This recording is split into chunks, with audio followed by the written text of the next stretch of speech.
Bears fans, it's been 5 o'clock somewhere for them for the last 3 weeks. You know. And they've been tipping a few back just to dull the pain of watching this team find the end zone or attempt to find the end zone. It has been now for the Chicago Bears 8 quarters since they scored that touchdown towards the end of regulation in Washington, D.C. against the Commanders to take a lead despite scoring only 15 points in that game.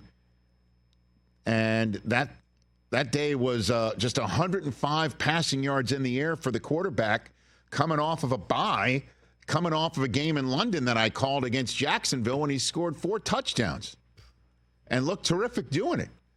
And DJ Moore was talking in our pre-broadcast meeting about the Wi-Fi finally being connected between all of them. And I guess it's one of those plans where I guess the football gods can just flip off the Wi-Fi by pressing a button on the football gods' mobile device because it turned off. Just 241 yards of total offense and no touchdowns in Week 9. Getting blown out in Arizona. And we mentioned it in Munich on our Friday show, sitting there amongst all of our friends at the Bavarian Motorworks in their worldwide headquarters. I said, out of all the teams that needed a win this week, with all 7 teams sitting at 2-7, 2 of them playing each other, the Giants and the Panthers, I pegged a 4-4 team saying they needed to come up with a win more than any other, because if the Bears came back home after not playing at home for a month, after they went to London and won and then had a bye week and 2 games on the road, and those 2 games on the road that they had, my goodness gracious, struggling on offense. If they struggled on offense again, it was going to be on and cracking in the city of Chicago. And all they did was score 3 points. And the Patriots came in, and Drake May had a better day than Caleb Williams. So Caleb has now lost 3 in a row. One of them to the guy chosen right after him, and one of them chosen by the guy after that guy. And he's 0-2 against his fellow top 3 drafted quarterbacks in his first year, and just getting worse. And DJ Moore in Arizona strolled off the field in the middle of a play, thinking it was still going on, or just not looking over his shoulder to see what was happening with his quarterback. Getting worse and worse and worse. And Matt Eberflus did what all coaches on a hot seat will do. Certainly if they're a defensive-minded coach, that's fire the offensive coordinator. Shane Waldron's out, and Thomas Brown is expected to take over. Now, you might not know who Thomas Brown is. We'll get to that in a second.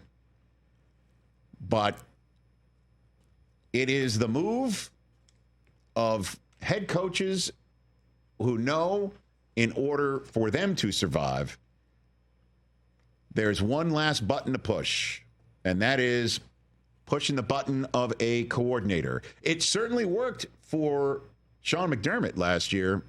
Ken Dorsey out, Joe Brady in, and Joe Brady's still there. And look at this team now. I think Marshall Faulk went on What the Football with Susie and Amy last year and says he's out of options because the defensive coordinator, Leslie Frazier, fired him. Now he's fired Joe Brady. The issue for Eberflus is he's the defensive coordinator, essentially. Mm-hmm. He's the defensive play caller, and that's the reason why he was kept in many ways over this offseason, because of how well the defense had played since the middle of last season. And if you've got that guy taking care of that side of the football and getting it better, and you also appreciate that guy's ability to connect with the entire team, and you've got also somebody who you think is capable of growing your most valued employee in Caleb Williams, then that's the way you can win football games. And they won 4 of their first 6. But it has been brutal on the offensive side of the ball. And it is now the latest example of a head coach doing whatever he thinks he's got to do, not just to win now, but seeing the writing on the wall. Eberflus is a smart enough guy and put out this statement. After evaluating our entire operation, I decided it's the best interest of our team to move in a different direction with the leadership of our offense. Decision was well thought out, one that was conducted deliberately and respectfully. I would like to thank Shane for his efforts and wish him the best moving forward. Couple other things to point out here. One, I cannot recall another team in recent memory who has spent almost coming up on a month now of football games reeling from a Hail Mary loss, quite like the Chicago Bears. They were in line to win that one. Mm-hmm. They would have been 5-2. Caleb would have vanquished the guy chosen after him, and I understand they only had, again, 105 passing yards, 15 points, but the 15 was enough. And Caleb was getting his ass beat in that fourth quarter and kept at it until that crazy moment where Noah Brown was wide open in the end zone. And the reason why the ball got tipped in his direction was because a guy who was stunting for the first 3 of the 12 seconds that Jaden Daniels was allowed to run around from the position he was allowed to have because they just let him throw for a nice chunk of yards before that. And Tyreek Stevenson, who apologized, tipped the ball, got there just in time to tip the ball. And then we started talking about accountability in the locker room.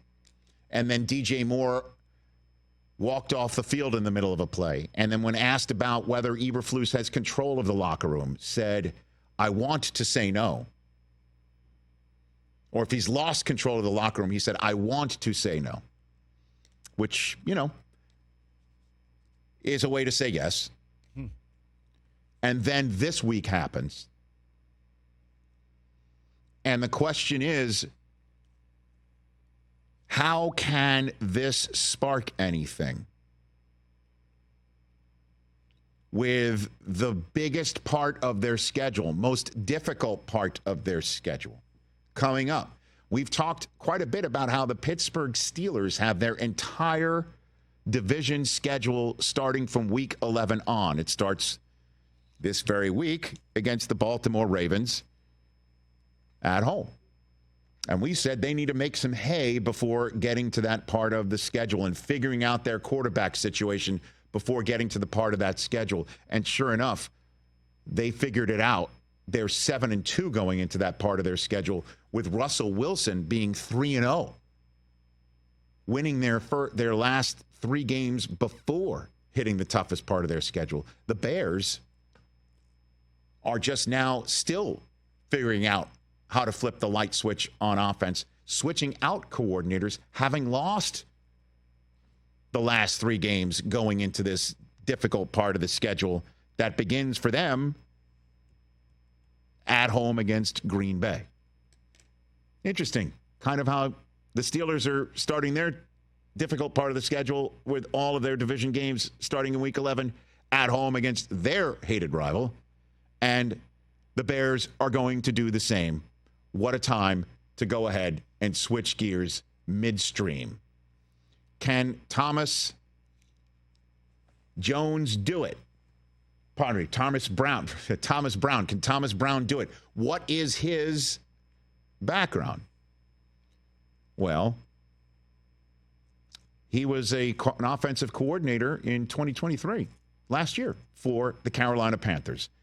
Now, That's not maybe what one would call a resume builder, but he does have a reputation for being quite demanding. He does have a reputation for having some sense of accountability. That is significant. Does Caleb need that tough love? Is that what's about to be delivered?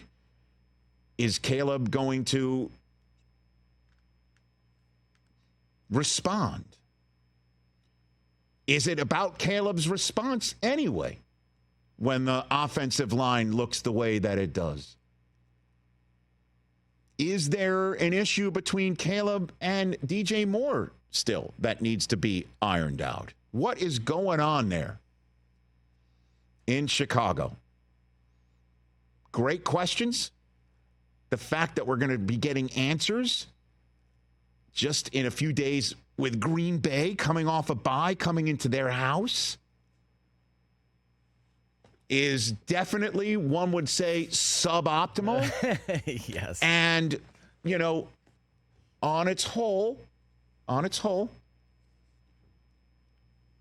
can't sit here and say unworkable, total dumpster fire, can't turn it around. Can't sit here and say that. You can't. Right now. And the Bears are also only 4-5. And you look at the playoff standings, the division's gone, clearly.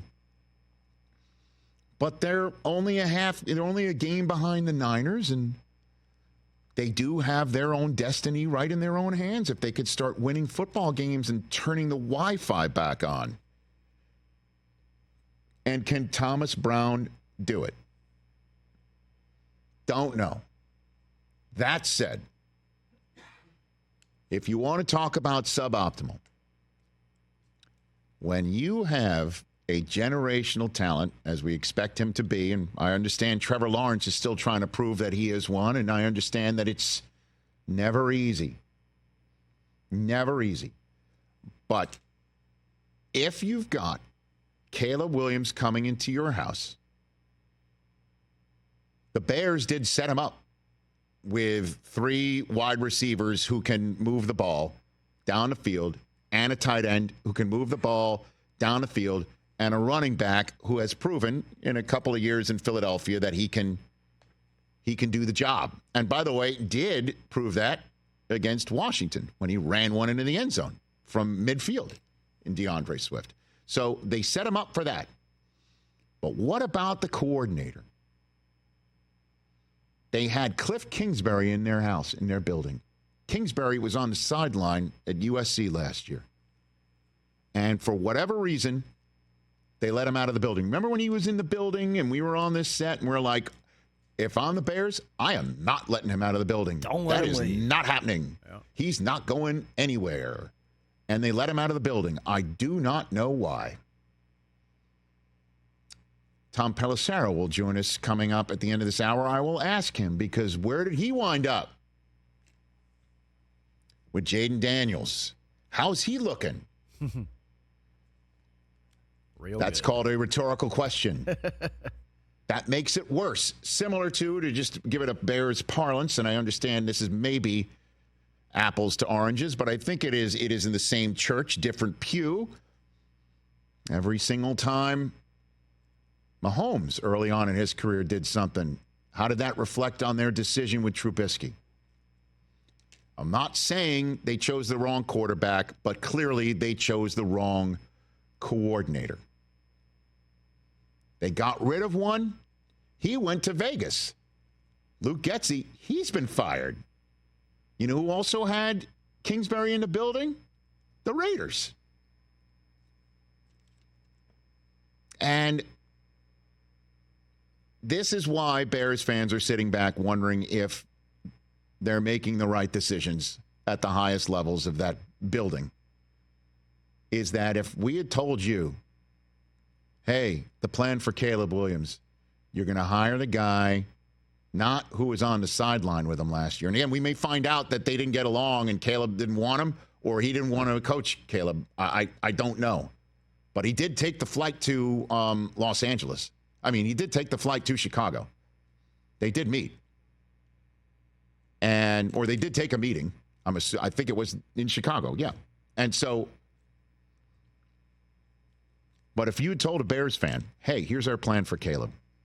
We're going to hire the guy from Seattle, and we're going to bring him there. And then we're going to fire him in week 9 and hand the reins to the guy who is trying to make Bryce Young into what they hope. And that worked out so well. We got Caleb because of it. And that's the guy now who's in charge of Caleb Williams as we enter week 11 against Green Bay for the first of 2 times before we see the Lions twice and the Vikings twice. And they're all at 6 wins and above. Bears fans, would they have signed for that? No. They would have lit the torches, grabbed the pitchfork, and ran to Hallis Hall. But that's the reality of it.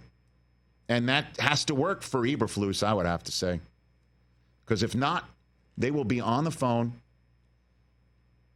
right away as soon as the season ends, I think, to whoever represents the current offensive coordinator in Detroit, and Ben Johnson, and say how much, and hand him a check with that amount on it. There's a truck full of money. We just need to know the address to drop this. And he will find somebody to coordinate the defense, and they will attach him at the hip of Caleb Williams and see how that works.